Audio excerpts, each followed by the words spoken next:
Começando mais um podcast aqui no Sociedade Metamorfoses com meu amigo amoroso. Hoje Fala aí, gente. vamos sentir falta do Gulu. É. Podcast aqui da educação, da filosofia, do desenvolvimento de carreira, mas tem um negócio que você fala que é o principal. O quê? É o do ser humano. É, do ser humano. É isso aí. De humanos para humanos, né? É, de humanos para humanos.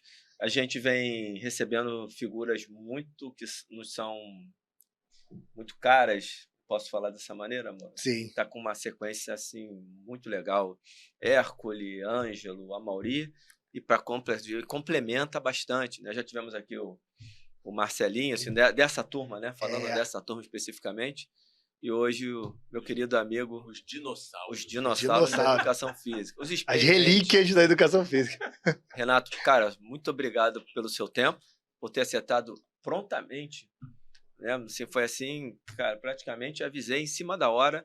Não avisei não, convidei, mas assim, foi muito fácil de ter sua presença aqui. Eu sei como é que é a sua vida, a sua correria, então pra gente é uma honra, uma alegria e acho que é isso. Sim. Eu fiquei até agora sem... Esses caras, toda vez que vem um de vocês aqui, me deixa em algum momento... Dá uma intimidada, né? É, porra, é muito... Não. Eu tenho uma coisa, Renato, sim. Uma respeitabilidade, assim. Eu tenho uma coisa hierárquica em mim... Eu também tenho. Que é entranhada, cara. Não tem jeito. Você vê, assim, enquanto o Léo estava aqui e o Pedro Ivo, os dois são mais novos do que eu. Mas eles foram meus professores na faculdade. A minha relação, por mais que tenha evoluído para uma amizade com os dois, com o André Leta também, eu continuo assim, cara, ainda é meu professor, sabe? Yeah. Tem essa coisa. Então, tem um respeito que permanece e que eu acho que se perde um pouco na educação moderna, amoroso.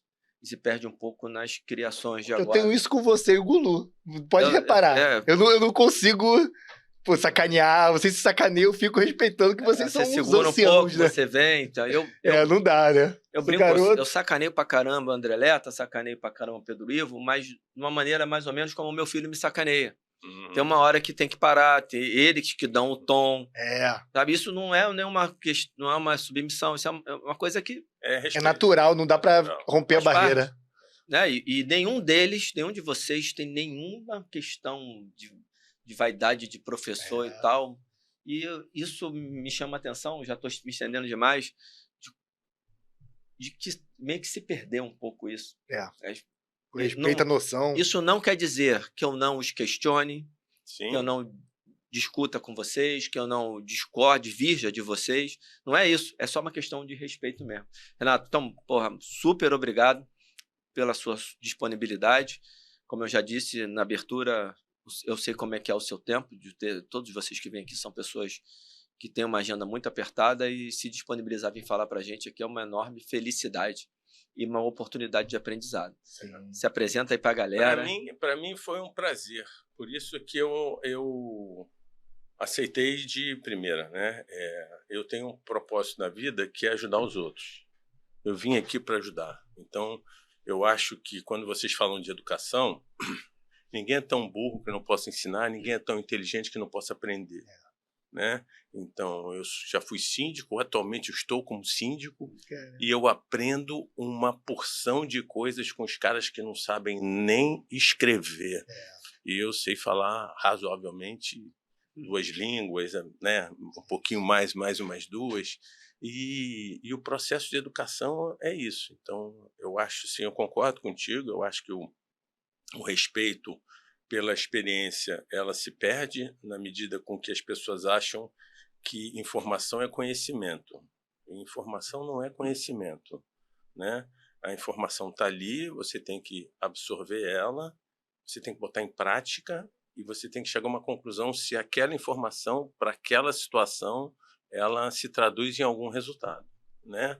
E quando eu coloquei o roteiro para vocês, a gente queria falar sobre uma carreira vitoriosa, né? E aí eu fico assim, pensando, será que eu não estou sendo arrogante falando de carreira vitoriosa, né? Porque aí cada um de nós tem uma vitória. Hoje eu vou falar um pouquinho sobre João Uchoa aqui. João Uchoa foi o fundador da Estácio. Nome do campo, João Uchoa. Eu tive o prazer de conviver, e a sorte, eu sou muito grato para o universo por N coisas, muito, e tive a sorte de conviver com grandes líderes. O João Uchoa foi um grande líder, né? E o Uchoa falava isso, que estamos aqui para trocar o tempo inteiro e a gente poder estar aprendendo e redirecionando, né? Quando você fala, assim, para eu me apresentar, eu acho que tem uma coisa que está entranhada em mim, que é o fato de ser competitivo, né, e professor. Porque desde os 9 anos de idade eu compito em algum esporte, né? E competi até 96, ou seja, até 30 anos atrás. Eu estou com quase 60, então acho que foi até mais ou menos os 30. Então, com 12 anos, o meu pai, eu tenho uma relação com o mar muito, muito grande, né? Com 12 anos, o meu pai era muito esperto, sabe? Ele hoje seria um influencer, ele morreu duro, mas hoje ele seria um influencer e ia estar rico, porque a gente vendia barco, um catamarão, Hobbycat, né? Que é um barco difícil de manobrar. E eu sou o caçula, somos 3 irmãos. Eu era o mais novo, tinha o do meio, então quando eu comecei a velejar com 9, né, ao mesmo tempo que eu estava jogando futebol de salão, federado e tal, eu comecei a velejar com 9. Aí com 12 eu já competia na vela, né? E a gente vendia os barcos, meu pai tinha uma empresa de barco, então, e o catamarã era um barco grande, né, razoavelmente difícil de montar. O que ele fazia? O meu irmão do meio, que na época tinha 16, montava o barco. Eu vendia para um cara, para um adulto, né? E o cara chegava lá, a gente chegava com aquela geringonça, e um garoto de 16 anos montava o barco. E o cara nunca tinha velejado. Aí o cara chegava e falava assim, mas e como é que vai? Aí meu pai dava as diretrizes assim, na areia da praia mesmo, o vento vem por aqui, tu faz assim, né? Aí chegava aquele pitoco de gente, falava assim, agora ele vai te ensinar a velejar. O cara falou, ele vai me ensinar a velejar? Tá brincando comigo? Aí vinha aquele pitoco com a luvinha, né, para não machucar a mão. Vamos lá? Aí entrava no barco e ensinava o cara a velejar. Então, eu acho que essa coisa de ser professor e compartilhar o conhecimento é uma coisa que está muito intrínseca na gente, né? E quando a gente é professor nato, a gente tem esse respeito que você está falando. Porque a gente consegue ver nas pessoas mais experientes, como o Uchoa, uma fonte de conhecimento absurda, né? Então, eu entendo muito bem esse respeito, que eu acho que eu concordo contigo, né? A gente está perdendo, sim. A gente estava falando assim antes de começar, essa coisa da educação física, né? E eu acho, sincero, honestamente, que a educação física tem o valor de transformar, né? A gente vê isso nos nossos alunos, né? Hoje em dia, eu tenho 30 e poucos alunos e só bomba relógio. Não tem né, comum. Então, tem um deles que é cardíaco, hipertenso, tem arritmias frequentes, obeso, era sedentário até outubro do ano passado, e a gente começou a fazer um trabalhinho, e ele chegou para mim depois do Natal, Réveillon, falou assim, Renatão, nosso trabalho está dando super certo. Eu falei, super certo? É que tu testou isso. Por que tu testou isso? Eu gosto de cozinhar, né? Ele já teve vários negócios, né? Enfim, agora está na fazenda lá no interior do Rio Grande do Sul. Aí você sabe que eu gosto de cozinhar, né? Eu falei, sim, e aí? Segue. Aí ele falou assim, poxa, no Natal eu fiquei 4 horas cozinhando com a minha esposa. Eu falei, bom, e aí? Não tive dor no par. É a primeira vez em 10 anos que eu consigo cozinhar às 4 horas para preparar a ceia para a família sem precisar sentar. Então, né, isso é muito legal. E aí eu comecei a ver que aquilo ali, o que eu tinha usado com o cara, estava dando certo. Né? Então, eu acho que o pessoal vai me perdoar, mas já tenho mais passado que futuro, né? Então, de vez em quando, eu tenho que consultar algumas coisas. Mais coisa para trás. Mais coisa para trás. Tomara que não. Não, mas 120 não dá para viver. 120 não dá para viver. Mais ou menos, é redonda. É redonda, no meio. Então, a galera que está nos assistindo aí vai me perdoar, de vez em quando eu tenho que olhar aqui, porque... E esquece palavra, a afasia está cada vez pior. Mas aquele... Como é que é o nome daquele cara mesmo? Aí relaxa, respira, é meditação, faz isso, né? Porque uma das coisas que eu gosto mudou minha vida, tá? e eu acho que talvez a geração de hoje esteja começando a abrir para isso, é a questão do cuidado mental, né? A gente, na fisiologia, agora já sabe que existe uma íntima relação entre o intestino, o músculo e o cérebro. Não dá para ter a coisa da saúde holística se você não cuida das 3 coisas. Por isso que o seu post foi fantástico, né? Você como nutrólogo... Nutrólogo não, olha lá. Não estou fazendo medicina, daqui a pouco quem está mentindo. Não, nutricionista. Estudante de nutrição. Estudante de nutrição.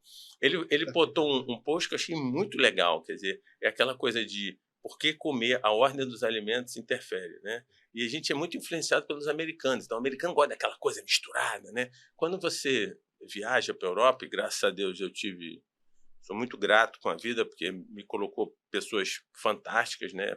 E tive grandes oportunidades, então viajei muito pelo mundo inteiro. E a gente vai para a Europa, a gente vê que as pessoas fazem exatamente do jeito que o Alan botou no post. Os restaurantes são assim. São assim, né? O cardápio é assim. Exato.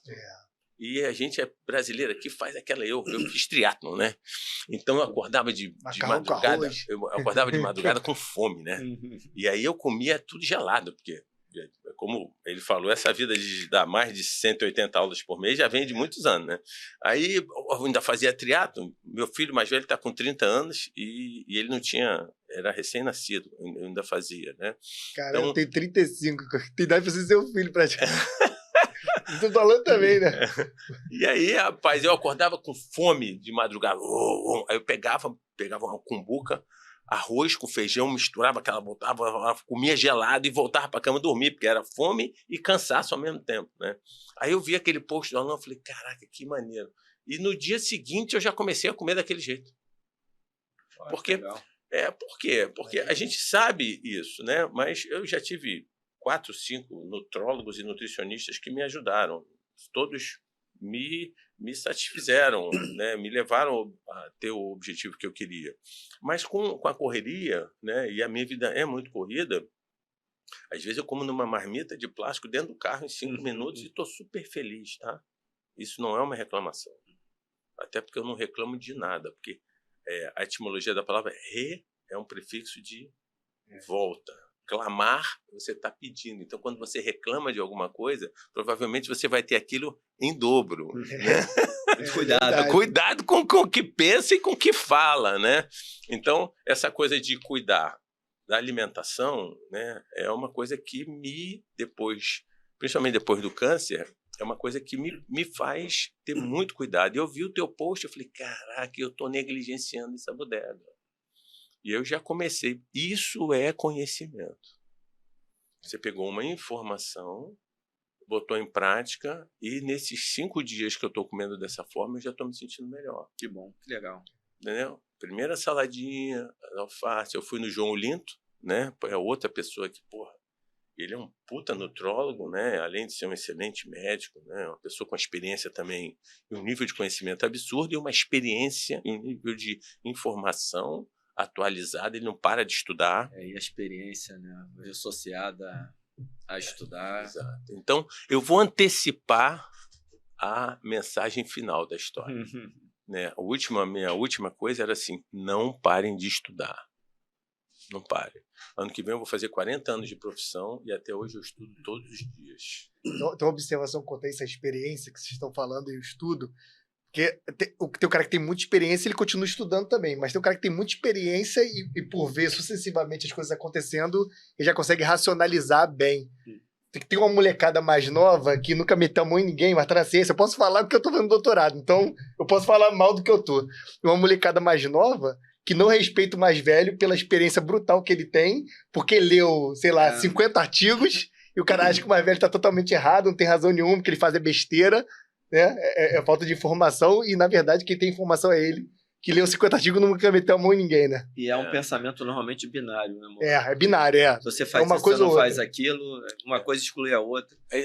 A educação física, e eu acho que a gente talvez, como isso aqui não é para educação física, né? Isso é para todo mundo, a gente está falando de educação. Então, eu vou falar da educação física porque é aquilo que eu vivo 10, 12 horas por dia como você, né? a gente tem uma escravidão do novo. Então, Sim. há um ano e pouco atrás, eu que estou em muitas academias, em muitos condomínios, eu convivo com muitos colegas, e, sincero, honestamente, eu não me acho melhor do que ninguém, porque é aquilo que eu falei antes, ninguém é tão burro que não possa ensinar, e ninguém é tão inteligente que não possa aprender. Então, eu aprendo todos os dias, inclusive com colegas mais novos do que eu. Há um ano e pouco atrás, todo mundo usava kettlebell. Pra tudo. Giro de moda. Aí tu via aqueles velhinhos, coitadinhos, velhinhos sem nenhum, a gente tava falando de controle motor aqui, uau, swing, meu Deus do céu. E pelo contrato da empresa, da grande rede aqui, que a gente não pode falar nada com ninguém que não seja o nosso cliente, né? E eu vi daquela... Aí os meus alunos, que eu encho eles de informação brincando com prazer, né? A gente brinca, a gente fala, mas... Estou ali focado, olha, agora estende isso, faz aquilo, olha para cima, o olho é captador postural, segue, olha a curva cervical, olha isso e aquilo, e aí eu vou ajustando o cara, aí do intervalo e outro, a gente vai revezar, fala uma besteira, para dar uma descontraída. Por quê? Continuidade. A gente não tem continuidade se você não tem prazer por aquilo que você está falando. Né? E graças a Deus, eu sou grato, né, ao voleibol, né, eu tive a oportunidade de trabalhar na Pirelli, um Jorjão, falecido Jorjão, que foi outro líder que, poxa, me ensinou absurdamente, né, e na seleção brasileira, que ele me levou também, então foi outro aprendizado fantástico, né, e o Jorjão falava esse tipo de coisa, quer dizer, você tem que gostar do processo. Bernardo fala isso direto, Bernardinho fala isso direto, né? A medalha, o resultado, ele é consequência. Então, se a gente está falando de educação, o cara não vai chegar num bom nível se ele só gostar de estudar. Ele tem que gostar de estudar e aplicar. Gostar e aplicar. E questionar. É o que a gente costuma falar, Renato, exatamente isso. A gente fala, para você ser personal durante muitos anos, ter aluno de 10, 15, 20 anos... Você precisa gostar de pessoas. Se você gostar só de dinheiro, você não vai. Você precisa gostar de ser humano, entender ser humano. Você tem que ter paixão. A Nete Guimarães é uma neurocientista que fala muito sobre isso, né? Quer dizer, a coisa tem que vir do coração. Você falou sobre 20 anos, eu tenho alunos há quase 30 anos. Nossa, bateu o Gulu, pô. Mas o Gulu é garoto perto do Renato. É verdade. Mais de uma década tem uma dúzia. Eu tenho 35 alunos hoje em dia. Eu fechei mês passado com 194 aulas faturadas. Os alunos viajam, eles me pagam metade, porque sabem que tem fila de espera. Então, se ele não quiser reservar o horário, tudo bem, ele pode não fazer a taxa de viagem que a gente chama, né? Mas eu vou disponibilizar para outra pessoa, porque desde 2010 a galera começou a viajar muito. Então eu estava com um orçamento, eu era para ser economista, gente. Então é uma história que eu ainda vou contar mais para frente, né? Que eu também sou grato por não ter sido economista. É verdade, pô. E por ter sido educador físico. Meu Deus, o cara é doido, 1980, o cara, porra, foi grato porque foi ser educador físico, enfim. E aí eu comecei a observar... Você se formou em que ano, Renato? Eu me formei em 89. O ano que eu nasci. Eu comecei a trabalhar dia 16 de fevereiro de 1986, que era uma quarta-feira de cinzas, como estagiário da Corpore de Ipanema. Porque não tinha ninguém para ficar na sala de meio-dia às 2 da tarde. Aí a Bebel, que foi uma puta coordenadora, falou, Renato, você pode começar na quarta-feira de cinzas? Eu posso. Cheguei, abri a academia, só tinha eu. E eu fiquei lá até 2 horas da tarde, eu e mais 2 ou 3, e aí chegou o professor, 2 horas da tarde, que ficou comigo eu fiquei até às 6, aí depois a coisa engrenou. Então, 16 de fevereiro eu vou fazer uma festa, vou chamar todos os meus alunos passados e presentes, vou bancar um lanche para todo mundo para comemorar os 40 anos de profissão. Que maneiro, que maneiro. Então, a gente estava falando do Jorge, né? Como é que é importante você estar curtindo o que você está fazendo todos os dias. E você está curtindo a sua evolução. Para você curtir a sua evolução, você tem que se questionar. A gente estava na seleção feminina, né? Na época do Marco Aurélio, antes do Zé Roberto, né? Nós não tivemos um bom resultado, fomos demitidos, porque também é isso, né? Esporte de alto nível é resultado, como a nossa vida. Só que a garotada, às vezes, não acha que o ser cobrado por resultado hoje em dia parece que saiu de moda. Não pode frustrar, não pode cobrar. A vida não é assim. Então, você tem que gostar do que faz, você tem que se dedicar estudando, você tem que ouvir todo mundo, você tem que ter vontade de aprender e você tem que se questionar todo dia. Chegar em casa e falar assim, porra, o que eu fiz de bom hoje, o que eu fiz de ruim, como é que eu posso fazer para melhorar? E a gente estava treinando, a Olimpíada estava chegando e o Jorge pediu para o head coach para fazer uma reunião com o time.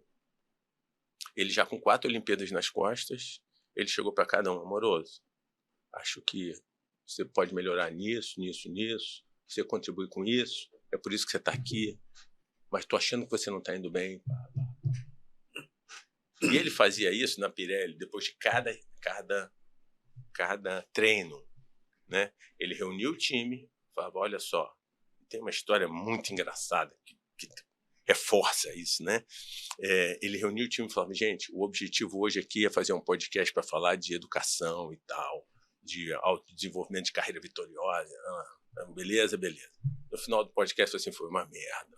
Não falamos nada sobre isso. Então ele fazia isso. Porra, cara. Ele fazia isso em todo o treino, né? E eu era o cara do scout, fazendo papel, velho. Não tinha computador. A gente estava falando de 1991. Não existia computador. Né? Então eu tinha ali uma planilha, passava a noite com a calculadora para no dia seguinte xerocar e dar na mão de cada atleta como é que ele tinha jogado contra um time com um investimento muito menor. A gente estava na Pirelli de Santo André, que era um time que estava numa fase ruim, mas tinha sido top, e a gente estava botando o time de volta lá. E aí o scout de bloqueio tinha sido muito ruim, e Santo André é grudado no morro, é frio, né? E treinar bloqueio é uma coisa que arte, dói, né? Então a gente falou, fiz o aquecimento e começamos. O William, o levantador da seleção lá, era o assistente técnico. E ele era o head coach, né? Aí botamos ali o time para treinar e tava assim, gente, o treinar é o bloqueio. Então o atacante tem que bater no bloqueio para a gente acertar as mãos, acertar time de invasão, beleza? Frio, o ginásio alto, então fica mais gelado, né? E aí, começou aquela morcegação. Por que começou a morcegação? Porque eu tô batendo no Alan, e depois vai trocar, e aquela arde. Então, eu ia lá, dava uma morcegada, o Alan, bloqueava, Aí, depois vai trocar, e a minha mão não vai arder, tem um pisco pro Alan, o Alan pisca pra mim, tudo certo, né? 20 minutos de treino, ele apitou, moçada, o treino é de bloqueio. Vamos dar porrada. E bora. 40 minutos de treino. Caralho, o treino é de bloqueio, porra! E as filhas, aquele é mais colérico do que aquele, eu não conhecia. Na época da Pirelli, o técnico ficava sentado. Ele acabava os jogos, a camiseta dele estava tão suada quanto os caras estavam jogando. Tanto que ele ficava aqui, né? Mas ele era o quê? Ele era um cara que gostava de evoluir. Estilo Bernardinho também, colérico. Não, o Bernardinho aprendeu com ele. Ele foi treinador do Bernardinho naquela seleção lá de Ele mimetizou, né? E ele era o treinador de bloqueio. A seleção lá de trás, na década de 80, fez 15 jogos com a Rússia. A Pirelli e o Bradesco, Atlântico e Boa Vista, firmaram a seleção permanente. E, na época, Rússia e Polônia dominavam. Então, o que a gente tem que fazer? E aí eu vou contar essa história para bater no que você falou. O que o voleibol fez em 1980? O voleibol brasileiro não era nada. Fizeram um time, né, das pessoas que tinham algum talento, jogavam voleibol, e metade do time foi para a Pirelli, metade do time foi para a Atlântica Boa Vista. Né? Tinha uma seleção permanente. Quem é o melhor time? É a Rússia. Vamos botar esse time para jogar com a Rússia. Então, os caras ficaram 40 dias na Rússia, treinando na Rússia e jogando 15 jogos com a Rússia. Quando você está fazendo um jogo treino, não é 3 sets. Você pode jogar 5 sets. Os caras perderam 14 jogos de 5-0. No último jogo, eles ganharam 1 set da Rússia. Saíram para comemorar. Por quê? Porque viram que estava evoluindo. Sim. Maravilha. Esse cara, o Jorjão, foi chamado pelo técnico russo para dar um treino de bloqueio para o time russo. Olha só, cara. Então, o falecido sabia muito do riscado. E ele era um cara que, quando era vivo, ele tinha o Just Volleyball, que era um site. Eu estou falando de 1990 e pouco. Ele mesmo montava o site só para compartilhar conhecimento. O primeiro Windows ali, Não 94, não tinha nem Orkut ainda. Nada, 1990. Depois do MS-DOS. Na Pirelli, eu dividi o apartamento na minha primeira temporada como preparador físico. Eu tinha 24 anos quando eu era preparador físico da Pirelli. E eu dividia o primeiro ano com o Marcelo Francoviac, que hoje é assistente técnico do Bernardinho na seleção, é tricampeão francês, e ele era nosso atleta na Pirelli, né? E o Marcelo Francoviac bebeu muito dessa fonte do Just Volleyball, que era o site do Jorjão. Voltando para aquela coisa da autocrítica e do gostar do processo, né, que tem a ver com a educação, que é o que a gente fala aqui, ele sentou. Ele sentou no banco e o treino rolando. Chegou 9 horas da noite. O treino começava às 6. 9 horas da noite. Acabou o treino. Todo mundo passou por todas as estações, sentava e ele fazia essa resenha, né? Você foi bem, você foi mal, você foi bem. E eu fazia o alongamento e a galera ia embora. Então, baixando a joelheira, soltando o tênis, ele muito didático, ele era um professor nato. Aqui, o grupo todo sentado, à volta dele, ele nunca ficava de costas para nenhum atleta, sempre todo mundo na frente dele, para manter essa coisa do respeito, da hierarquia, né? E eu me identificava com isso, porque eu era competitivo ao extremo, né? Então, eu parei de jogar futebol porque o meu time estava ganhando de 5-0 e eu enchi o saco dos meus atletas. Vamos embora, pô! Meirelles, eles me chamavam de Meirelles no clube. Meirelles tá 5-0. Foda-se, pô! Tá na cara do gol e não faz o gol, pô! Tá 5-0, vamos divertir não, vamos ganhar, porra! Eu era assim, né? Agora eu tô mais na idade, né? Deu uma moderada. Mas eu era assim. Então eu me identificava com o cara a vera. Eu falava, pô, vou aprender tudo com esse cara, né? Ele sentou com o time e falou, moçada, o negócio é o seguinte. O treino foi uma merda. Nós vamos começar essa porra toda de novo. Levanta, porra! 9 horas da noite começou uma pancadaria amorosa. Bom, bom. Aí neguinho assoprando. Não assopra! Porque bate, arde. Não assopra! Se eu assoprar aqui, vai assoprar no jogo. Não assopra! Irmão, o treino acabou 11 da noite. Ele reuniu o time. Eu, garoto. Ele, professor, chega aqui. Aí eu fiquei do lado dele, ele me abraçou. O time tá sentado aí, tá? Ele olhou para mim e falou assim, professor, amanhã a preparação física é 8 da manhã, não é isso? Eu falei, porque a gente treinava de 8 a meio-dia e depois de 6 às 9 da noite. A galera ainda ia para fisioterapia, né? O senhor sabe que se o senhor aliviar alguém amanhã, 8 da manhã, o senhor tá demitido, não sabe? Eu falei, sim, senhor. Estão dispensados. A gente saiu do ginásio 11 horas. Esses caras foram dormir 1, 2 da manhã. No outro dia, 8 da manhã, estava todo mundo no ginásio, todo mundo no clube. Ele nunca via a minha parte. Nesse dia, 10 para as 8, ele estava de braço cruzado. Tá frente com bom dia, bom dia, bom dia. 8 e pouco. E o que eu fiz? Enfiei a porrada nos caras. Sentou a mamona. Era meu sonho. João Linto me botou lá. Eu aceitei num dia como eu aceitei aqui, porque eu acho que a vida, e isso eu sou muito grato, sabe? Porque a vida te dá as oportunidades e você tem que agarrar, né? É um cavalo que só tem a crina na frente. Se tu não pega e monta, já era. O João Lindo sabia que eu gostava de trabalhar com esporte de alto nível, eu não era nem formado, o André Leta foi meu sócio. A gente, em 1988, nós criamos uma assessoria esportiva chamada Alto Nível Treinamento Aeróbico. E a gente fazia o que a galera faz hoje. Só tinha gente e o Lauter, ali na Lagoa, Rodrigo de Freitas, do lado do Caiçara. Era só a gente que fazia aquilo. 1988. Em 91, quando eu fui convidado para ir para a Pirelli, eu cheguei para o André e falei, Andrezinho, pintou uma oportunidade, tu segura essa onda aí, porque eu vou lá ser preparador físico da Pirelli, velho. E o João Lindo ligou para mim e falou assim, olha só, pintou uma vaga com voleibol, eu nunca tinha trabalhado com voleibol na minha vida. Pintou uma vaga com voleibol e é para mudar para Santo André, topa. Eu estava namorando a minha ex-esposa, mãe dos meus filhos, que ficamos entre idas e vindas, 30 anos juntos, né? E até nisso eu sou competitivo. Eu me separei da mulher 6 vezes. Eu queria mais uma para entrar no Guinness, mas ela não quis. Eu acho que ela encheu o saco de mim. Contribui comigo, vamos mais um. Fui, voltei. Eu falei, porra, mais uma, Só eu vinha pro falta Guinness. Porra, falta uma. Ela falou, chega, não quero mais. E com razão, coitadinha. Enfim, aí eu tava namorando ela e o Roma me ligou, que era o supervisor, falou, tem isso. Me lembro que 290, sei lá o quê, porque 1990 já mudou o dinheiro pra caramba. E eu ganhava a mesma coisa, 290, alguma coisa aqui, com todas as atividades que eu fazia na Corpore, com alto nível, né?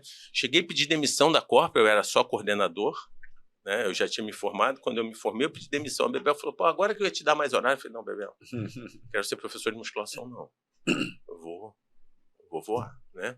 Aí eu era coordenador do grupo de corrida, eu já trabalhava com maratona, né?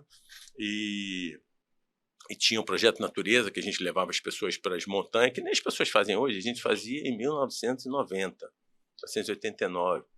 Fizemos uma limpeza da Pedra da Gávea, tiramos 1 tonelada de lixo, patrocinado pelo Cantão e pela Headley. Todo mundo levou mais de 100 pessoas lá para a Pedra da Gávea, e a gente vinha, a galera recebia um saquinho de lixo, e a gente ia recolhendo o lixo da trilha, e na volta tinha um caminhãozinho da Conlurb, e todo mundo, e a gente lotou o caminhãozinho, aquele caminhãozinho pequenininho ficou parado na Gávea ali, e a gente lotou. Então, né?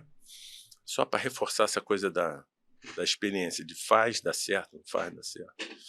E o Jorge, a gente chegou aonde a gente tinha que chegar, porque o Jorge era assim. Ele era um cara de pouquíssimo conhecimento, naquela época era livro, né? E eu cheguei lá, o time já estava treinando, e ele fazia a preparação física do time, né? Aí eu cheguei, já tinha 2 meses de treinamento, caraca, eu vi a preparação, falei, meu Deus do céu, os caras vão estourar tudo, né?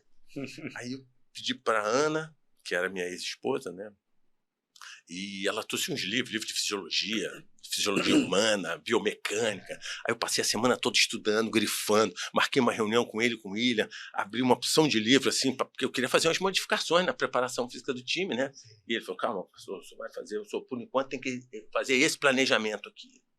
Ele, experiente, aberto, e eu cumpri o planejamento, né? Tinha uns saltos no plinto, grandão, assim, com colete de peso. Não tem nada a ver. Recrutamento da unidade motora completamente diferente da unidade motora do jogo em si, né? Sim.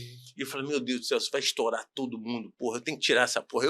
Jorge, isso aí tem que ficar, isso tem que ficar. Eu falei, tá bom, tem que ficar. Aí o que eu fazia? Eu botava os caras no ginásio lá em cima, e tinha metade da musculação, tinha os caras no ginásio. São 4 séries de 10, hein? Já volto. Aí eu ia lá na musculação, enrolava, sabia o tempo, voltava, tava todo mundo.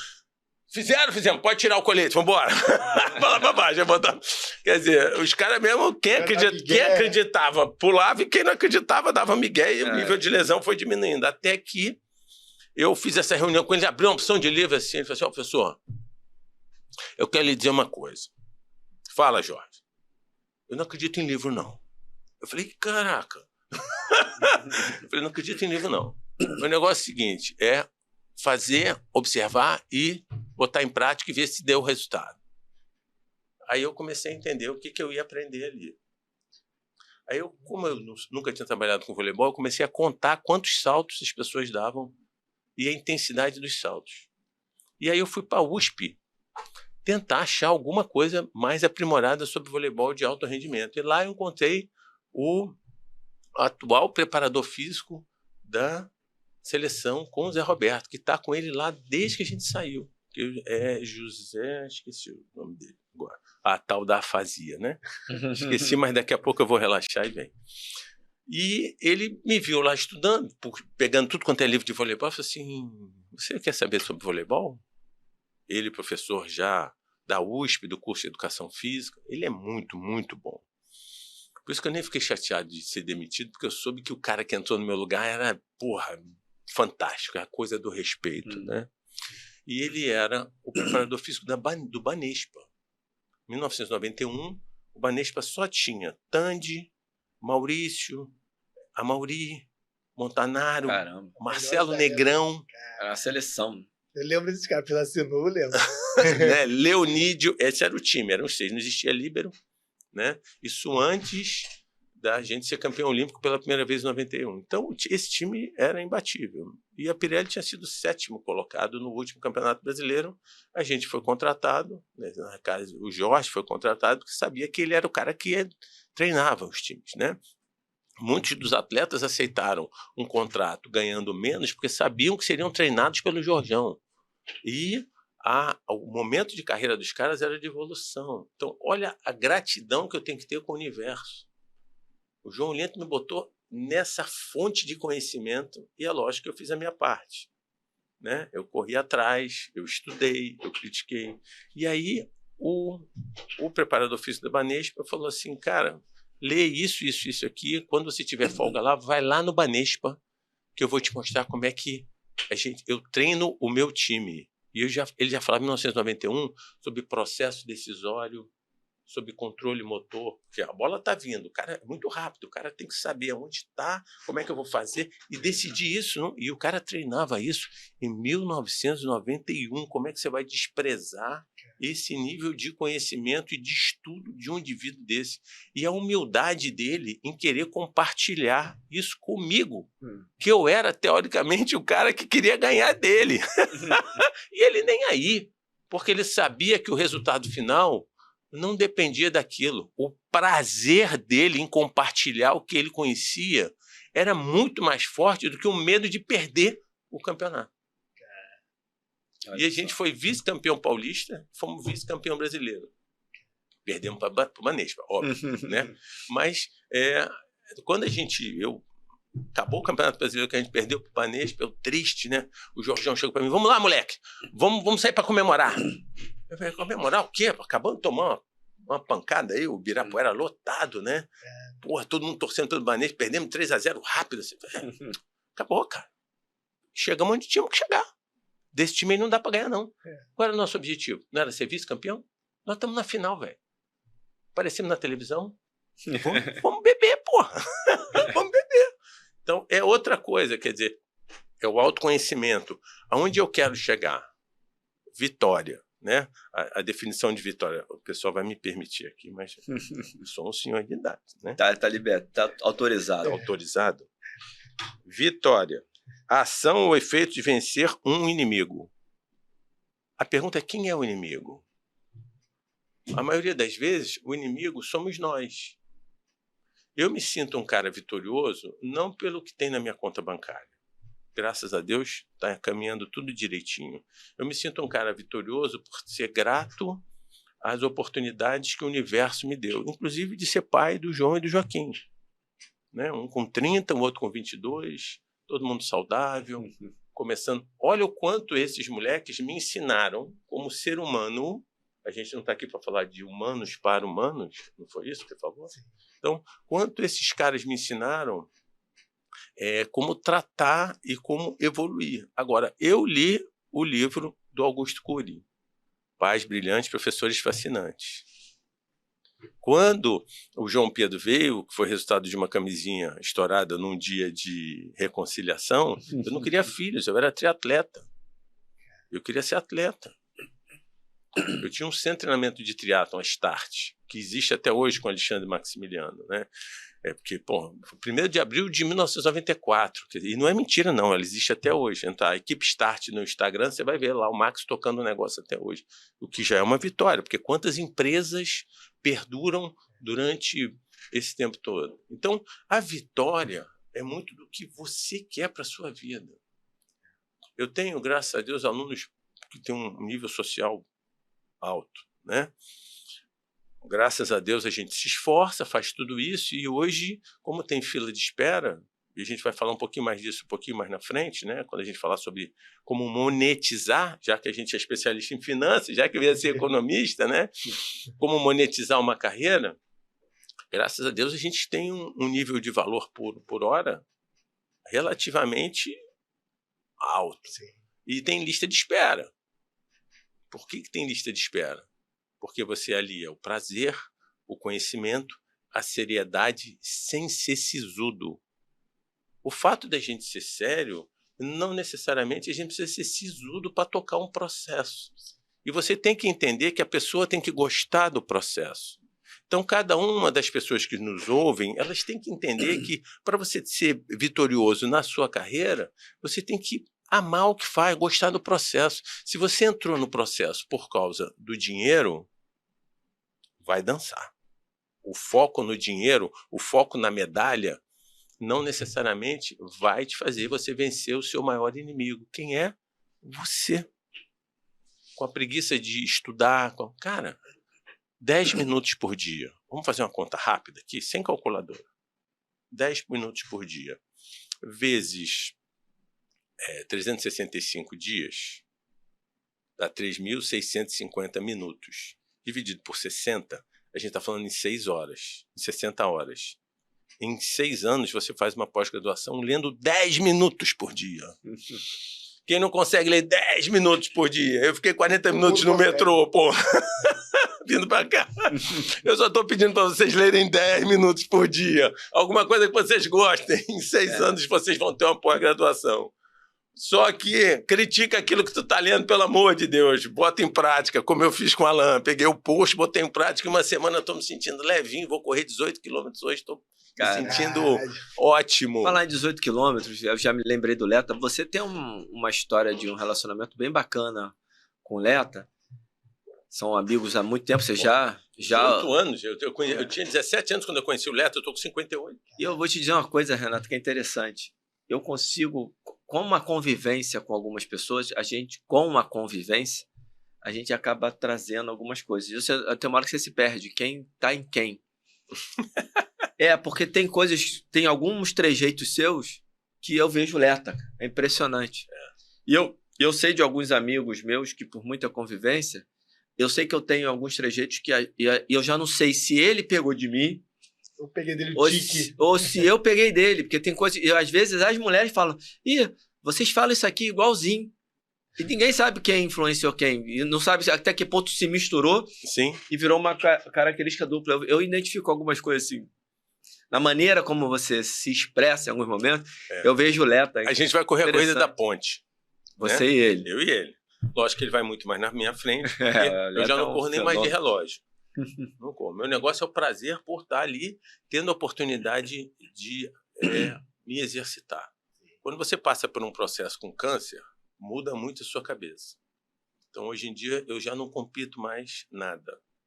Hoje em dia, é tudo moderada intensidade e pelo prazer de estar ali. Né? Então, é lógico que eu vou fazer a Corrida da Ponte, porque a minha última meia maratona e a minha melhor marca em meia maratona foi numa Corrida da Ponte há 30 anos atrás. Então, eu quero me despedir da minha maratona fazendo o desafio da ponte e o meu querido João Traven já mesmo não tendo o certificado que precisa, ele vai me arrumar a inscrição, já que ele é o cara, né? E eu estou me preparando seriamente para ir lá e curtir a ponte. Olhar o visual. Curtir a ponte, né? Me despedir com chave de ouro de uma coisa que eu acho que para uma pessoa com a carga horária que eu tenho, com o tipo de profissão que eu tenho, eu carrego 1 tonelada por dia. Eu já fiz, eu gosto de uma planilha, né? A gente vê ser economista. Então, durante uma semana, eu anotei todos os pesos que eu carreguei em todas as minhas aulas. E dá uma média de 1 tonelada todos os dias. Que pega peso, entrega, pega, tira, guarda, pega peso. Eu acabava a aula e eu anotava. Da mesma forma como eu anotava os saltos lá na Pirelli, eu fiz isso só para ter uma ordem de grandeza. Porque você tem que tomar cuidado quando você é muito controlador para você não ficar escravo do controle. Então, controla um pouquinho, tem uma ordem de grandeza, segue a vida. Controla um pouquinho, né? Só para você ter um norte ali. Isso é muito importante quando a gente fala sobre grana, porque também não dá para a gente dissociar a vitória de um mínimo de grana. Que é o que a gente estava começando a abordar agora, né? Com os meus alunos com bom nível. Um dia eu estava conversando com um deles, que é extremamente materialista, mas eu aprendo muito com ele, e ele falando de um cara do mundo digital, que isso, aquilo, porque o fulano tá em Sambarte.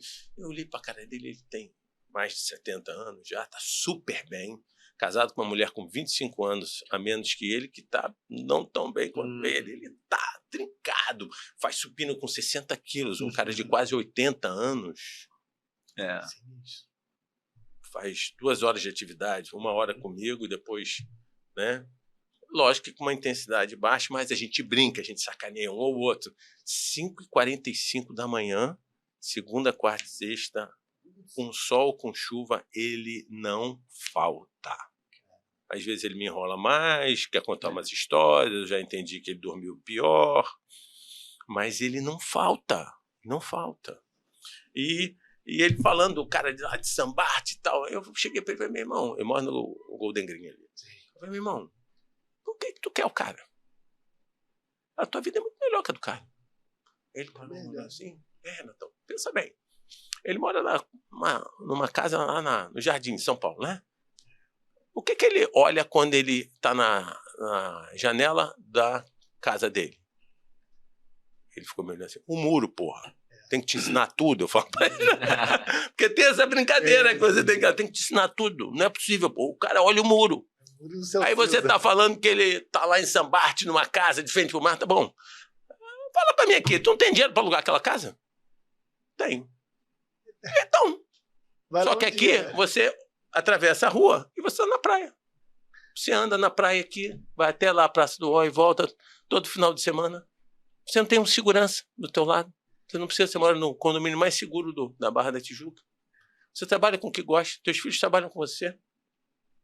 Se você quiser pegar um helicóptero aqui e ir para qualquer canto, você tem dinheiro para fazer isso. E tem aí dinheiro para alugar.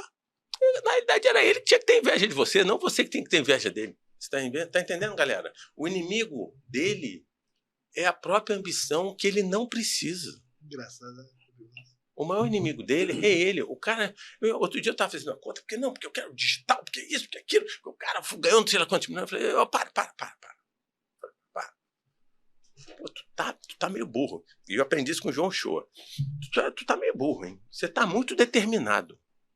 Aí ele fala assim... Ouvi um professor de educação física falar que determinação é igual a burrice, né? Mas, porra, qual é desse cara? Eu venho aqui todo dia, tá muito determinado a ser burrice, pô. Pensa bem. Se tu quiser parar de trabalhar hoje, e vamos supor, você está com quase 80, vai viver mais uns 20, tá bom, né? Não vai encher mais o saco de ninguém mais do que 20 anos, não, pô. Vai descansar. Vai descansar, pô. E deixa a gente descansar, porque, porra, conviver contigo é chato pra caramba, hein? Né? Isso 6 e pouco da manhã. E os vizinhos que já estão lá embaixo riem também. Tu deixa ele escurar. Eu já falei pra ele que como é que é? Estatuto do idoso. O dia que ele fez o supino com 60 quilos, que ele levantou com a bochecha vermelha, eu vou te processar, moleque. Eu falei assim, traz esse estatuto do idoso que eu vou queimar essa bodega aqui na frente de todo mundo. Que etarismo é o quê, rapaz? Tu tem força pra fazer isso? Por que eu não vou botar? Eu vou botar um pezinho porque ele é velhinho, é ruim, hein? Enfim. E aí eu cheguei para ele e disse, se tu parar de trabalhar hoje, tu tem dinheiro para viver do jeito que você quer. Se você se meter nesse negócio de digital, do jeito que a gente já tentou, você vai acabar com tua vida, velho. Olha o tempo. Para você ganhar alguma coisa, cada escolha uma renúncia, gente. Então, se você escolhe não estudar, se você escolhe não se dedicar no que você faz, se você escolhe não se criticar, você está abrindo mão da vitória. É simples. Eu era triatleta, dei aula 5 anos para o João Shoa, na época que eu fiz o MBA. E eu acho que eu aprendi mais com ele do que com os professores do MBA.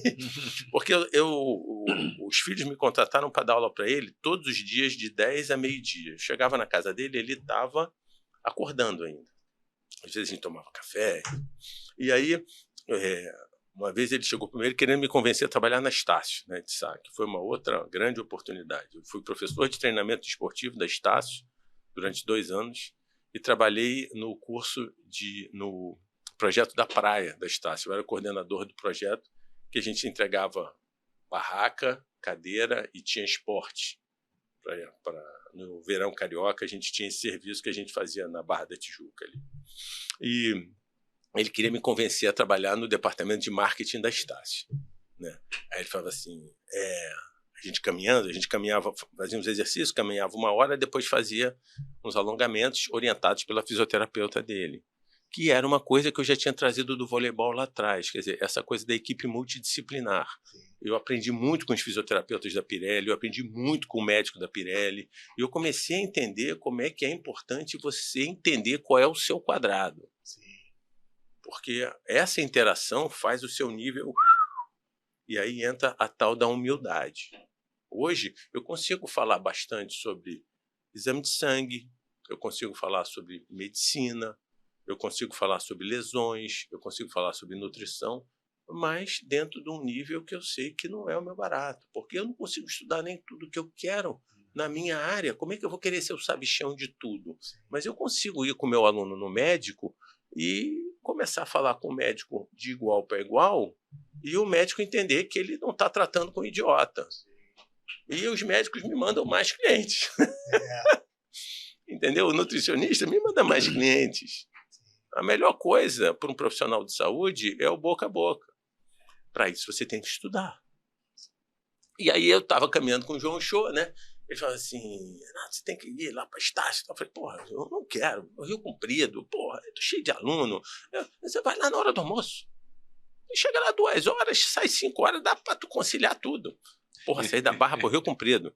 Eu falo lá com o Marcelo Campos, 3 horas para você, tá bom lá. Você vai lá 3 vezes por semana e trabalha no final de semana nesse projeto. Pô, você tem que me ajudar nisso, porra. A Estácio tem que ganhar o Rio de Janeiro. Eu falei, tudo bem, vamos lá. E você também, esse negócio de triatlo, você é burro. Eu falei, é porque eu sou burro, João. Você é muito determinado. Eu falei, e eu triatleta, né? Determinação do triatleta, planilha, treino, acordava 4h30 da manhã, pedalava final de semana, ia pra estrada, pedalava, saía pra correr, domingo, correr, não sei lá quanto. Não sei como é que a minha ex-mulher me aguentou. Foi um período difícil pra ela. Ela é uma santa, coitada. Ana, você é uma santa. Enfim. E aí ele falou assim, pensa bem, você é bom de física que eu sei. Eu falei, eu dava cola em física no colégio, né? Então, o professor de física falava, Meirelles, você lá pro fundo da sala. Você não vai ficar aqui na frente. Aí a galera, porra, o que eu faço? O professor mandou ele lá pra trás, porra. E aí, você tá numa estrada. Aí você pisa numa pedra, Renato. Aí você sai 1 grau do caminho. Mas você é determinado, não é? Ele arregalava o olho. Você é determinado. Eu falei, sou, porra. Eu falei que eu sou o cara. Eu falei, pois é. Daqui a 10 anos você tá 90 graus de onde você queria chegar. Porque tu é determinado demais. Isso é burrice. Eu falei, não é que o velho tem razão, meu irmão? Então, uma retórica sinistra. Você vê como é que eu sou grato. Ó, Jorjão, saí do Jorjão, fui pro João Show. Na época da Corpore, eu tinha o falecido Carlos Cardoso, que era um dos donos da Corpore, que, porra, me acolheu quando eu era estagiário, a Bebel, e aí ele me deu o projeto da equipe de corrida da Corpore para eu ser o coordenador. Depois eu fui o organizador das corridas da Corpore. Fechavam São Conrado, cara. A gente fechava São Conrado naquela época, para fazer os 5 quilômetros da Corpore. Era um evento gigante, onde tem uma academia até hoje ali.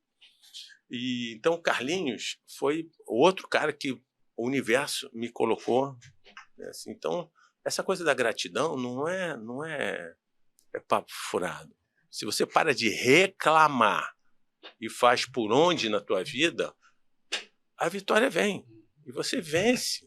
Você vence financeiramente, você vence intelectualmente, você vence espiritualmente, né? Você vence emocionalmente, porque você parou de reclamar e começou a se criticar. Começou a trocar, a entender que você não é melhor do que ninguém.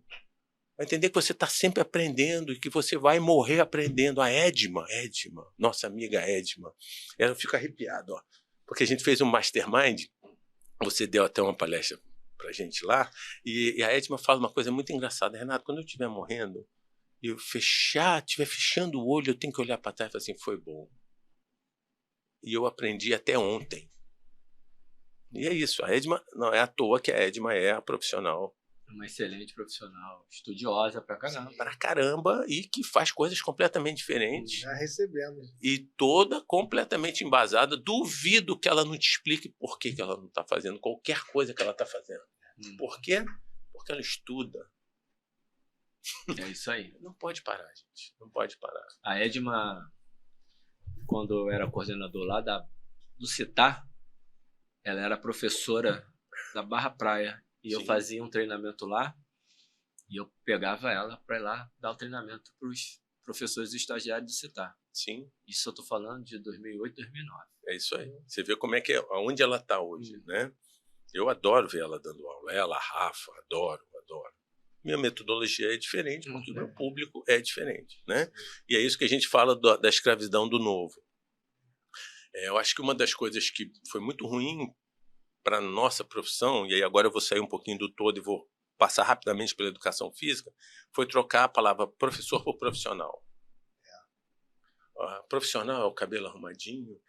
Metódico. Não. Eu sou professor de educação física, eu sou um educador físico, sou um artesão da boa... Você entrar no meu Instagram, não está lá, sou artesão da boa forma, artesão da autonomia. É muito bom eu poder, com quase 60 anos, decidir correr uma meia maratona, treinar 10 semanas e ir lá e fazer. É muito bom eu poder fazer uma caminhada com meu filho, realizar um sonho do meu filho, porque ele sempre me ouviu falar das travessias, ele era molequinho, e agora, com 30 anos, parte da comemoração dos 30 anos do João Pedro foi fazer as travessias comigo. Então, fizemos Petrópolis, Teresópolis, no ano seguinte fizemos Itatiaia, Mauá, Rebouças, Mauá. 60 anos de idade, carregar uma mochila de 12 quilos nas costas durante 10 horas, tu tem que estar preparado. E o que é estar preparado? É não parar de fazer atividade física todos os dias. Todo dia. Muito cansado. Às vezes, dou 12 aulas por dia. Saio, acordo 4h30 da manhã, 5h30 estou dando aula, acabo 7h30, 8, 9 da noite, mas no meio aqui eu fiz 20 minutos de alongamento, porque também é importante para mim. O dia que eu dou menos aula, dá uma corridinha de 5 km, faz uma musculaçãozinha. Isso ao longo dos anos. A gente está falando que eu faço atividade física competitiva ou atividade física regular desde os 9. Eu estou com 59, são 50 anos. É uma poupança. Volto para o João Show. Vamos começar a falar de dinheiro agora, né? Porque a vitória também está ligada a você ter um relax financeiro. Se eu não tivesse um relax financeiro, na época da pandemia, minha mãe era viva ainda. Morava num apartamentinho pequenininho em Copacabana e ela caiu e quebrou o cóccix. Maio de 2021. Naquele mês eu faturei 17 mil reais, porque os alunos estavam todos parando de fazer, e eu gastei só com ela 12 mil. Entre aluguel, condomínio, infelizmente meus irmãos estavam passando um momento difícil, e eu tinha que arcar com tudo. Se eu não tivesse uma reserva financeira, eu estava roubado. E quem não tinha uma reserva financeira na pandemia, pirou na batatinha. Então, é importante falar de dinheiro, sim, né? Cada um, eu acho que eu consegui colocar o dinheiro na minha vida no lugar dele. Eu não vivo para ele, mas eu sei usar ele e eu respeito ele. Então, eu cuido dos tostões, sim. Quem me ensinou isso foi o João Shoa. Mas eu não se eu tiver que não dar 2 aulas para estar com os meus amigos aqui conversando, na hora. Eu não vou nem pensar, vou chegar para o Alan e falar assim, quando você quer, qual é a hora que você quer, que eu vou lá, porque isso é meu propósito de vida, cara. Os caras vão fazer aula amanhã e eu vou ganhar o mesmo dinheiro. Só falar uma coisa importante em relação a essa aceitação rápida do Renato, que vai assim, os caras também chegaram um dia e falaram com ele, não, já falei com o Renato há muito tempo. O agendamento Sim. É que eu não falei com muita antecedência, que a gente a gente também não sabe com tanta antecedência. E tanto que tá faltando uma pessoa aqui, que é o Gulu, porque é quem tem a agenda mais complicada da gente, o Renato. Por isso que a gente acaba avisando em cima da hora e muitas vezes a gente não consegue ter o convidado aqui por causa disso. E por isso que eu te agradeço. Mas eu já falei contigo há muito tempo que eu queria que você viesse aqui. Seu nome tá na nossa listinha lá, ó. E é um prazer estar aqui, né? É um prazer falar com... Né? Parece que o Daniel vai botar o nosso Instagram lá. Todo mundo que precisar de ajuda, o meu propósito de vida é ajudar as outras pessoas, seja com finanças, seja com educação física, seja com algum bate-papo. Então todo mundo que quiser e que gostar disso aqui, entra lá no meu Instagram, manda um direct que eu vou ter enorme prazer em ajudar. Isso é curioso que isso parece uma coisa em comum entre os profissionais bons antigos. Eles conseguem uma ascensão social, uma ascensão financeira, chegam a um determinado ponto que a maioria deles, dos caras vão Marcela, agora eu quero ajudar pessoas. Pode reparar, isso é uma coisa em comum entre vocês. Você está na pirâmide, lá em cima, você já começa a poder fazer coisas por deixar transbordar. Prazer. A sua fisiologia, porque a gente tem uma prioridade de prioridades, né? Então, se a gente tivesse com alguma necessidade fisiológica aqui, a gente ia pedir para interromper aqui e ia resolver. Sim. Se a gente tivesse se sentido inseguro, estivesse batendo alguém ali na porta e falando, eu vou entrar, vou matar um, ia parar o podcast, a gente ia, e assim vai. Sim. Só que a vida de quem tem essa filosofia vitoriosa, e eu não estou falando de vitória só de grana, não, vitória de você se alimentar bem, fazer seu exercício, cuidar da sua mente, cuidar da sua família, curtir os seus processos, sejam eles quais for. Eu curti o meu processo contra o câncer. Eu sou um homem muito melhor depois do câncer. Eu não tenho mais minha próstata. sexualmente eu sou um homem mais completo, eu sou mais forte, né? Eu soube que eu tinha que operar, eu fui para musculação e enfiei a porrada na musculação, porque eu sabia que eu precisava de músculo, porque é do músculo que você vai tirar a energia. O corpo está sofrendo uma agressão, ele não vai na gordura. Demora muito, o metabolismo da gordura é complexo, ele vai no músculo. Então eu falei, eu vou ter que me operar, vou ter que ficar 15 dias em casa, mais um mês em casa sem trabalhar, eu vou ficar forte. Parei de correr, fazia o mínimo aeróbico possível, 20 minutinhos forte, HIIT e pau na máquina, e muito ferro para as coxas, para os braços. Fui operar sinistro. Por quê? Porque você estudou. Você sabe o que você tem que fazer para vencer. O meu maior inimigo, quem era ali? Era o câncer. Sim. Eu tinha que tirar isso de dentro de mim. Então, é isso que as pessoas têm que entender, né? E voltando para a grana, uma vez eu cheguei para o João Uchoa, é bom contextualizar, né? Porque a gente está falando lá do início da década de 90. Então eu vou falar que um presente de R$10 ele achou caro. Porque era em 1990 para um com dólar e 4, né? 1995. Então ele saiu para comprar uns presentes e ele não conseguiu comprar nenhuma lembrança por menos de R$10. E ele ficou injuriado. Ele falou, pô, tá tudo muito caro. E aí, como é que é a cabeça do cara quando é ligado para ganhar dinheiro? Né? Ele falou assim, ele pintava, porque ele era muito esperto. Ele achou o seguinte, a Estácio não pode entrar no esporte, porque o esporte já é da Gama Filho. Eu tenho que entrar na arte. Então, ele fazia... O que ele fazia? Ele pegava os artistas plásticos e falava assim, ó só, você me dá uma tela, eu vou botar nos campos, né? E vou botar o seu nome e o quanto custa a tela, e ela vai ficar ali exposta durante o semestre letivo. Se alguém quiser comprar, ele vai entrar em contato com você, vai comprar a tua tela. Só que ele começou a ver que os caras cobravam muito caro e que não vendia. Aí, como ele tinha estudado muito sobre pintura, ele começou a pintar. Só que ele não pintava. O negócio dele era organizar. Então, ele contratou 3 paraíba lá.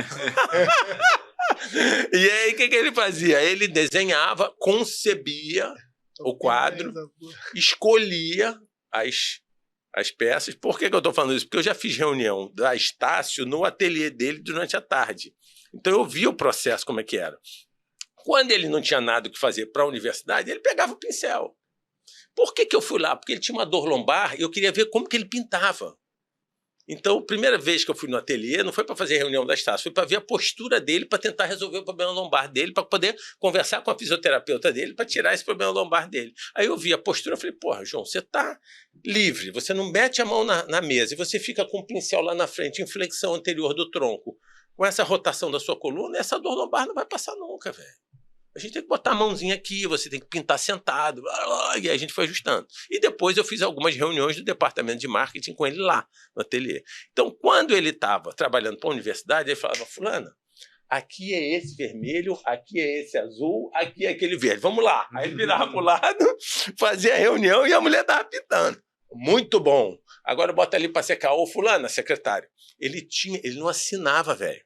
Ele tinha um negócio de silk screen, com J. Uchoa, e a mulher virava o quadro, passava o J. Uchoa, aí botava o número, que era o quadro, a ordem, e barra o ano. E fotografava e botava. Então, se você for em todos os condomínios da Barra da Tijuca, virar os quadros das portarias, é tudo do João Uchoa. Porque ele começou a criar um departamento comercial para vender os quadros baratinho. Esse pintor é cambada de preguiçoso. Quer pintar um quadro por mês e vender por 5 mil? Eu não. Eu pinto 200 e vendo por R$400. Eu ganho muito mais do que os caras. Ele fez um negócio, a arte da arte, um negócio mesmo. Meu irmão, o que é isso? Isso é o pensamento de escala. Em 1990 e pouco, o cara já estava na era digital. Um dia eu cheguei lá para dar aula para ele. Ele falou assim, não vou fazer aula hoje, não. Fazer aula hoje não, porque eu estou muito feliz. E eu quero te fazer uma pergunta. Você está aí nesse cursinho, né? Cursinho era o MBA, tá? Pagava uma grana para o MBA.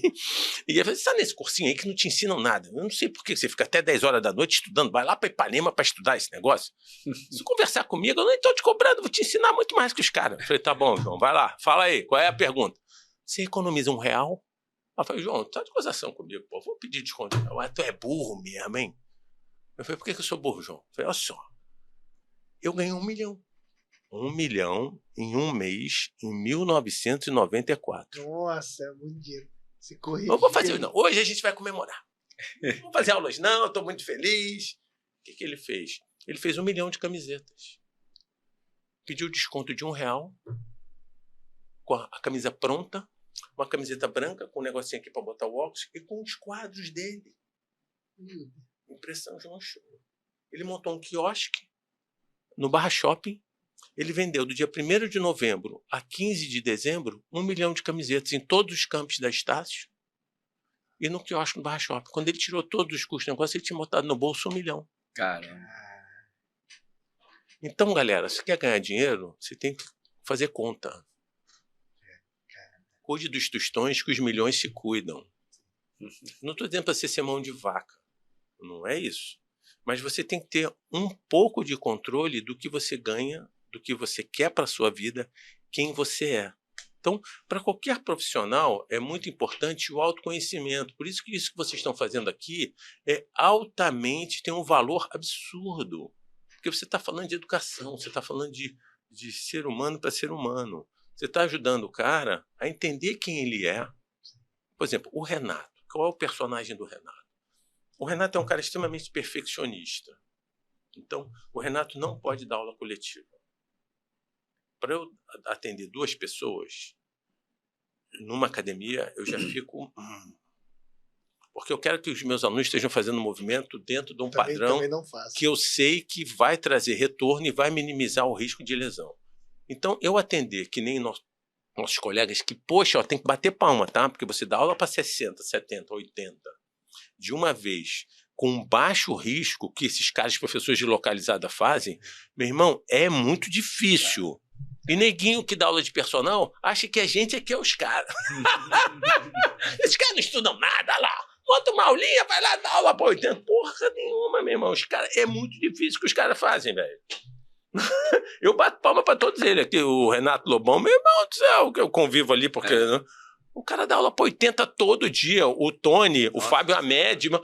Não, e todo dia há 10 anos, há 20 anos, há 30 anos. E tem mulher que faz aula. De aderência, a transformação que eles tem fazem. Mulher que... Eu vou dar uma fugidinha aqui para ir no banheiro. Rapaz, ô amoroso, tem nego que faz aula com os caras há 20 anos. E aula de localizada, sem aparelho. E as mulheres vão durante 20 anos. E a mulher tá motivada e contente. Tem os eventos, tem isso, tem aquilo outro. É absurdo. Eu tive convivência com o César Parcias. Porra! Botava, cara, não sei quanto, 200 mulheres lá na Lagoa. Eu falei, cara... É outra coisa também, quer dizer, as pessoas têm que entender quem são. E no momento que você sabe quem você é, você otimiza o seu tempo e aumenta a sua capacidade. A escalabilidade do ponto de vista da educação física. Da educação física. Então, hoje, para fazer aula comigo, vai pagar caro. Que é exclusivo para você, não tem escala. Não tem escala. 1 hora para 1. 1 para 1 ou 1 para 2, né? Limite laboral baixo. Baixo. Se você quer, é escassez. Lei da oferta e da procura. Não quer, tem outro. Né? O meu tio, ele tinha a maior fábrica de papel de celulose do Pará. E eu só tenho uma prima mulher, né? Depois ele casou novamente, teve mais 2 filhos, mas na época ele tinha a fábrica. O meu irmão mais velho ia fazer economia, pipocou, foi fazer arquitetura, geologia, outra coisa. E aí fizeram a minha cabeça para eu fazer economia. Eu era bom de números, bom, né? Eu sempre me dei bem em matemática e tal. Aí, faz economia, pô, vai trabalhar com seu tio lá no Belém, do Pará e tal. E eu, beleza, entrei nessa, né? 6 meses antes eu mudei para educação física, foi uma revolução em casa, né? E como é que o universo é bom comigo? Porque eu tenho na minha essência ajudar os outros. Então o universo falou, cara, eu não vou deixar esse garoto entrar nessa roubada. A energia conspirou a meu favor. O meu tio vendeu a fábrica para os japoneses, foi virar pecuarista. Eu teria me formado em economia e não teria emprego. Ia ter que trocar para engenharia agrônoma. Em cima da hora, neguinho me detonou porque a educação física não dava nada. Então, essa coisa de você entender a oportunidade, seguir o seu coração e ir em frente, né? Se você segue o seu coração, você consegue fazer essa coisa com prazer. Imagina se eu tivesse feito economia. Aí, anos depois, eu fui fazer o MBA porque veio o projeto da Body Planet. E no projeto da Body Planet, né, eu era o cara, eu fui 3 vezes. Primeiro eu era o coordenador técnico, aí eu saí, fui para a seleção. Aí depois voltei para ser o assessor financeiro do diretor, porque não estava chegando nos patamares. Aí eu vi que não dava, porque tinha um descontrole lá, que era o descontrole do líder. Eu não conseguia lidar com o descontrole. Saí, voltei. E depois eles me pediram para ser o CEO da empresa, porque a empresa ia passar para outra parte da família, numa dissociação da empresa. E eu fui lá, fiquei 11 meses como sendo CEO e tinha 3 horas para organizar o negócio e tocar. Então, os números sempre foram uma paixão para mim. Se não é uma paixão para as pessoas que estão nos escutando, contrata alguém para te ajudar. Seja humilde. Né? Ninguém é tão burro que não possa ensinar, ninguém é tão inteligente que não possa aprender. Humildade, autocrítica, são algumas coisas que, né, a gente tem que sair daqui com isso no sangue, no DNA. O Bernardinho, quando ele foi campeão olímpico pela primeira vez com o time masculino, o Tino Marcos pegou ele na saída do ginásio. Né? Ele é um líder fantástico. Né? A gente convive com ele ali na Bodytech do Leblon, o cara é tudo na dele. Né? Mas ele, como líder e como palestrante, como condutor de processos, ele é fantástico. Tanto ele quanto o Zé. Os dois são fora de série. São fora de série. Então, o Tino Marcos chegou para ele: ei, Bernardo, o que muda quando, agora com a medalha de ouro? Eu falei assim: pois é, vamos ter que acordar mais cedo, vamos ter que treinar mais. Agora todo mundo quer ganhar da gente, a gente é o time a ser batido. Então, o que eu vejo muito, às vezes, é os profissionais atingindo isso que você falou, Amoroso, e o cara... O pior não é chegar, o pior é se manter.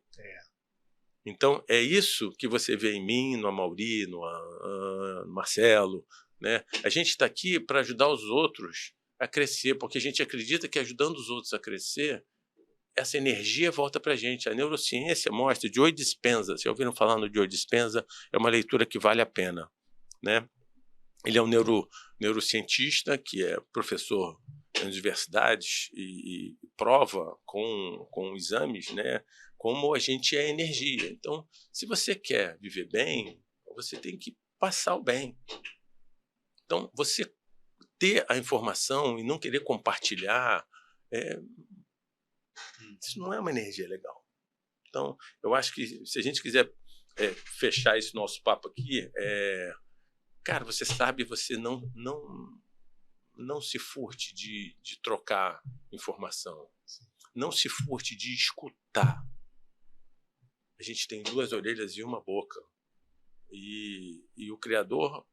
Eu estudei em colégio de padre de Santo Agostinho a minha vida toda. Me decepcionei um pouco com a instituição, né? Mas eu sou um cara espiritualizado. Né? Estudo budismo, gosto do Dalai Lama, gostava do Francisco. Então, tem alguns líderes que me seduzem, mas nenhuma instituição religiosa. Eu acho que a religião ela é muito importante quando você precisa de uma evolução espiritual. Você precisa de uma quietude para você poder ter uma imagem da história. Então, eu não estou dizendo que ela não seja importante, ela é importante para algumas pessoas. No meu cotidiano, ela já teve o seu papel. E quando você começa a estudar neurociência, né, você começa a ver que tudo é energia. E todas as religiões, e o Papa Francisco falava isso, né, quando ele se reunia com os chefes das outras igrejas. Todo mundo fala mais ou menos a mesma coisa. Trate o outro bem, ajude o outro, faça o bem. E o que vocês fazem aqui, nesse podcast, é fazer o bem. Por isso que isso vai fazer sucesso. Por isso que isso vai levar vocês aonde vocês querem. Não sei nem aonde vocês querem. Porque vocês estão aqui querendo ajudar os outros a melhorar como ser humano. E eu queria mais uma vez agradecer a oportunidade de estar aqui. Nós que agradecemos. Essa coisa de que você colocou aí de onde a gente quer chegar, eu não sei se eu consigo verbalizar isso, Renato, mas você tocou num ponto que é muito importante, que às vezes, inclusive, muitas vezes, algumas pessoas que nos assistem, assim, cara, que porra é aquela lá que vocês fazem? Entender. E aí acho que caras como você, quando vem aqui, vão ajudar essas pessoas a entender um pouco do que a gente quer, porque as suas palavras ajudam nesse sentido. E a gente não tem uma coisa definida de querer ser grande, isso ou aquilo. A gente só tem uma coisa muito clara. Entregar alguma coisa, se a gente ajudar pouca gente, mas ajudar alguém, a gente já está feliz. Quando eu escuto um depoimento como o seu, e eu tenho alguns que eu recebo lá no meu Instagram com algumas coisas que eu faço, às vezes até me surpreende, Renato. E assim, é uma pessoa que não sabia que ela podia subir uma escada e isso podia fazer bem para ela. Isso aí. A pessoa que não sabia que se ela diminuísse um pouquinho o açúcar, isso talvez fizesse bem. Pequenas coisas, às vezes, que a gente fala lá no dia a dia, e aqui não é diferente, que do ponto de vista de desenvolvimento humano, que eu acho que nessa coisa de humano, falar para humano, para desenvolver, para nos desenvolver. E eu acho que a gente também aqui tem uma causa própria, que é se desenvolver. E quando você ensina, você aprende mais ainda. Muito, perfeito. Isso aumenta demais a nossa capacidade de aprendizado. Então, eu quero agradecer muito que você tenha vindo aqui. Eu nem olhei, fiquei olhando aqui para relógio. A gente deixou aqui... E nem para pauta o negócio pauta, eu já tinha te falado Mas que... eu acho que a gente você abordou tudo. Mais ou menos o que a gente tinha imaginado. Você abordou tudo de uma forma mais aleatória. Falou, e eu queria chamar a atenção para quem assistiu, quem está com a gente até agora. E depois eu só precisava falar... Você vai dar recado final. Mais uma coisinha ainda, depois. Você que encerrou o podcast. Normalmente você é o cara colérico, né? E tá tudo bem. Muito bom. Sensacional. Mas eu queria só chamar a atenção da galera que tá até agora aqui te ouvindo. E olha, toda a história que o Renato contou, o quanto isso traz de aprendizado, ou quanto você pode levar de aprendizado. E a gente fala, às vezes, de carreira, de formação profissional, mas eu acho que tem que pensar sempre em desenvolvimento humano, que o resto vem a rebote. Isso aí. Se você se desenvolve enquanto humano, o resto vem. Vai ter desenvolvimento profissional, vai melhorar você com a relação com a família, com a mulher, com o filho, com os amigos, com tudo. A tua história toda, às vezes, essa é a melhor maneira do que didaticamente você chegar e falar assim, não, vamos falar o que é desenvolvimento de carreira, vamos falar o que é carreira, o que é sucesso, o que é isso, você não falou nada, você não fez nenhuma definição formal, mas ensinou de uma maneira, eu diria... fluida e com exemplos. Isso, exatamente, de uma maneira até, assim, não é coloquial, não é isso que eu quero dizer, mas de uma maneira leve. Sim. Contando uma história que foi a sua história e que traz um recado com todos esses elementos que precisa, que é só prestar um pouquinho de atenção. Que a melhor didática é a poética. Essa é aí. A poética, era isso que eu queria. Obrigado. Era de forma poética, não de forma técnica, digamos assim. Também rola comigo, tá vendo? Sim. Obrigado. Fazia. Mas eu passou dos 50 anos já era, moçada. Mas tenho aqui um dicionário ambulante. Que beleza. É bom ter um nerd ao lado. Ajuda bastante. E aí, Amoroso, não sei se você quer falar uma coisa pra gente passar a palavra final pro Renato, para ele dar o recado que ele quer dar final depois dessa aula. Eu agradeço muito o ensinamento que ele deu pra gente aqui, e isso a gente vê bastante na educação física. Eu também sou personal, vivo disso, e nós vemos com nossos amigos. Às vezes a gente comenta no grupo, não, por exemplo, como economista, eu peguei aqueles números lá, aí eu fui fazer uma correção monetária. Falei, gente, se em 2015 você cobrar R$100, hoje pelo GPM, tu teria que estar cobrando 203 para estar 0 a 0. Isso. Se for pelo IPCA, tem que estar 165.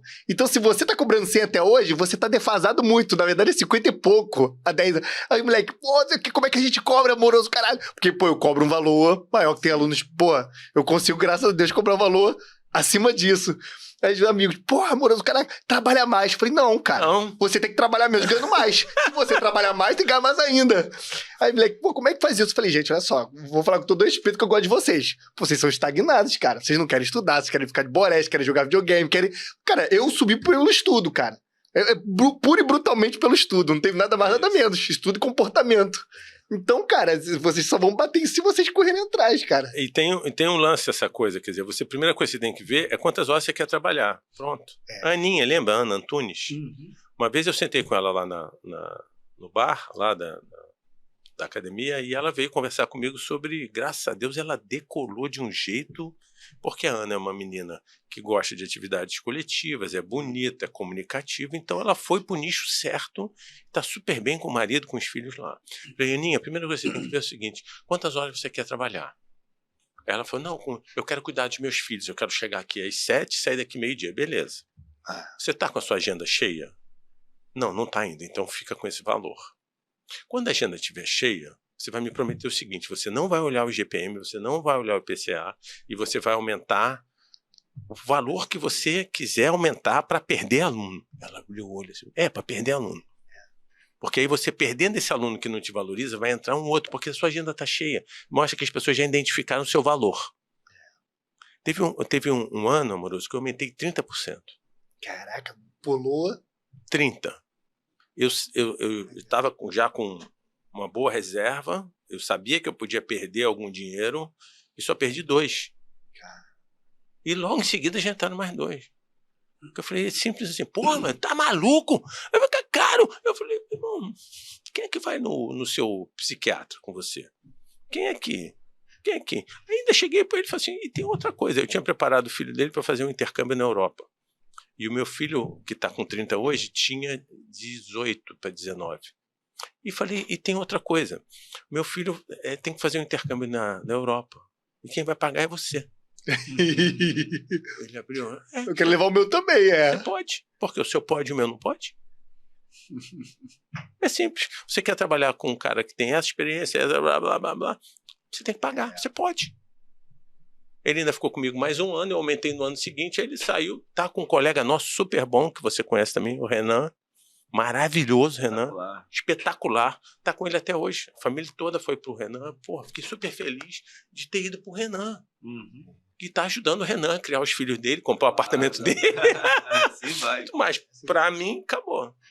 Porque eu gosto muito da monja, sabe, Coen? Apesar que eu não sigo o estilo de meditação dela, eu sigo um outro estilo, eu medito todos os dias, pelo menos 10 minutos por dia, porque a gente tem que cuidar da cabeça. Se não cuidar disso aqui, também não chega no sucesso. E a Monja Coen fala uma coisa que se encaixa bem para a gente terminar o nosso podcast com chave de ouro, né? Se você quer melhorar o mundo, melhore a sua volta. Se você melhorar a sua volta... Os maiores falam isso. Estimular mais 2 ou 3 a fazerem isso é progressão geométrica, que é o que vocês estão fazendo aqui. Estão Tudo no microambiente. É isso aí. E aí o macro vai acontecer se tiver que acontecer. Maravilha, Namastê. Renato. Maravilha. Encerro aqui com as palavras dele. Só agradecer quem assistiu até agora e pedir para compartilhar esse episódio e considerar se inscrever aqui no canal para continuar dando essa força para que a gente tenha pessoas como você aqui. Vale a pena. Muito obrigado, Renato. Eu que agradeço. Obrigado, Um abraço, Renato. pessoal. Valeu.